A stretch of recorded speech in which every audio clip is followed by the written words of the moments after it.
Imagine it's March 30th, 1983. Washington, D.C. is bustling, but there's an unusual amount of tension in the air. President Ronald Reagan is about to leave the Washington Hilton.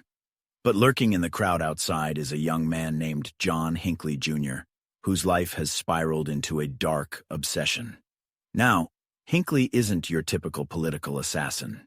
His motive? To impress actress Jodie Foster, whom he had become dangerously fixated on after watching Taxi Driver.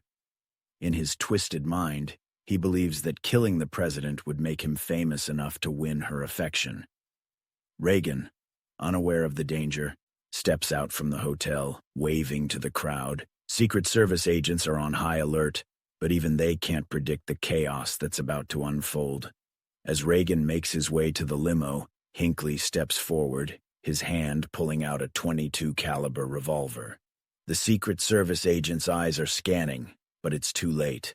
Shots ring out. 6 bullets fly. Panic erupts. Secret Service agent Tim McCarthy takes 1 bullet in the line of duty, protecting the president. James Brady, the press secretary, is shot in the head.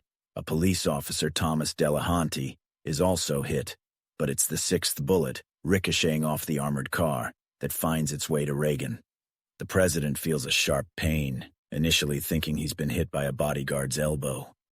But as he's rushed into the limo, blood starts to seep through his suit.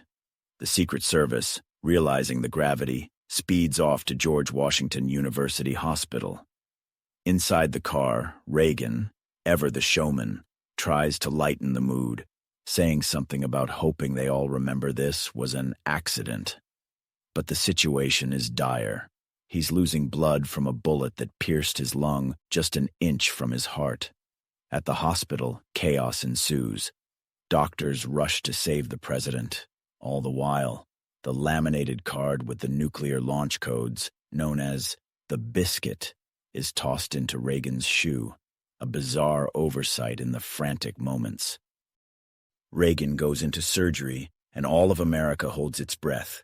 Against all odds, he survives, even cracking a few jokes like asking if the surgeons are Republicans. Meanwhile, Hinckley is quickly apprehended, his plan to impress Jodie Foster leaving a trail of destruction. He would later be found not guilty by reason of insanity, spending decades in a psychiatric facility. This event, though terrifying, showcased Reagan's resilience and humor, traits that would define his presidency. But it also left a dark mark, reminding everyone how close the nation came to tragedy, all because of one man's twisted fantasy. That, my friends, is the strange, dark, and mysterious story behind the assassination attempt on Ronald Reagan. And remember, in this world where the line between reality and madness can blur, always be aware of who's in the crowd.